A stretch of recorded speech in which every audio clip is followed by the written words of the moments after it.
Paul, put your foot up there. So this Can you get a shot of Paul's feet? Let's get a good close-up of this. And this is something I actually have not seen, Paul. But let's talk about.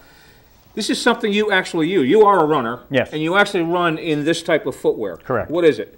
It's called Vibram FiveFingers, and it's to mimic barefoot running.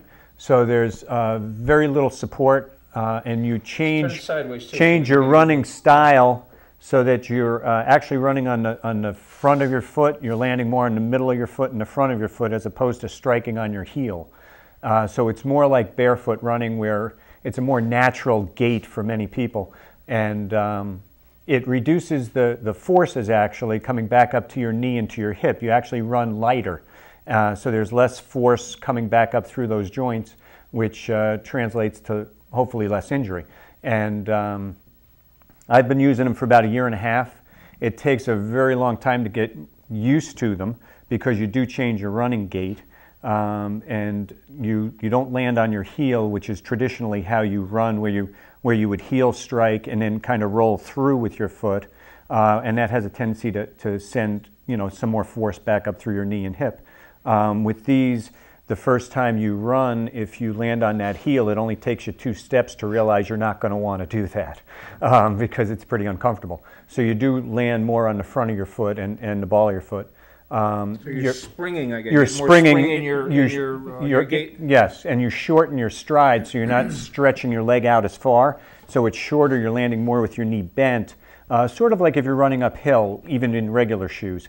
It's more of a shorter step, or like a sprinter would go, more on the front of their foot. It works your calf muscles a great deal, so it takes a while to get used to that. And like I said, you have to start very slowly. Even if you're running 10 miles in regular shoes, you start off with like a half a mile in these, and keep it there for a week or two, and then build up to a mile, and you gradually build up with it. You look very soft on the bottom. If you hit a pebble or something, can you feel it? Or is that protected? With these, as opposed to a sneaker where, right, where you've got, you got some protection. You do feel some of the stuff on the ground a little bit more with these.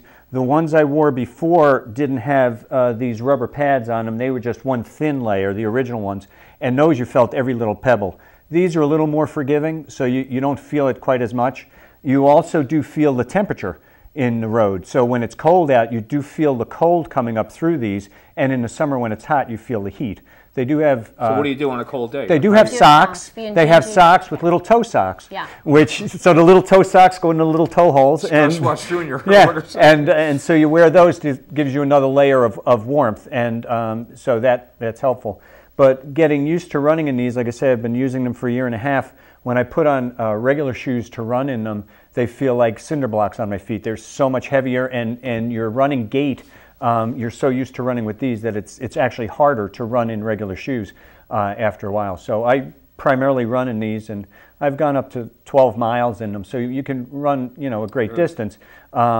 And I enjoy them. I also use them working out, in the gym, doing other exercise, because you feel. Are these new to the market? Are these something new? Grounded. Yes. Well, they've been around for a little bit, and I should say that running barefoot has been something that. Yeah, I see once in a while you see some crazy person running in January 1st with bare feet, but. Well, there is a gentleman that runs in the area that does that is barefoot all the time. Probably not crazy, but. But running barefoot has been around for a long time.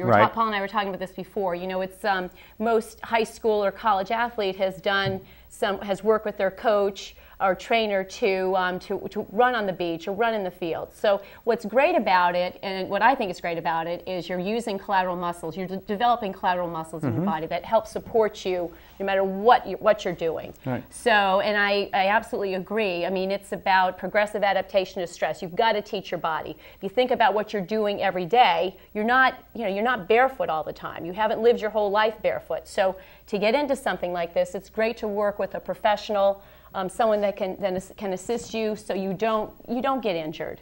I know that when people come to us, or if anybody's interested in this, they should look for a local specialty running store, and there are several in Connecticut.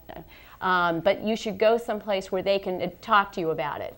They're not medical professionals, but they can certainly help you make good choices. If you want to get to this, make good choices to get to this point, because it has been very beneficial. Well, you know, like I said, this is a new thing for us. We've promoted this race for a number of years. We've never had experts like you guys on here to give us, you know, the background of the all the knee damage I'm going to incur at my old age. No, no, no, no. No, not necessarily. Also the equipment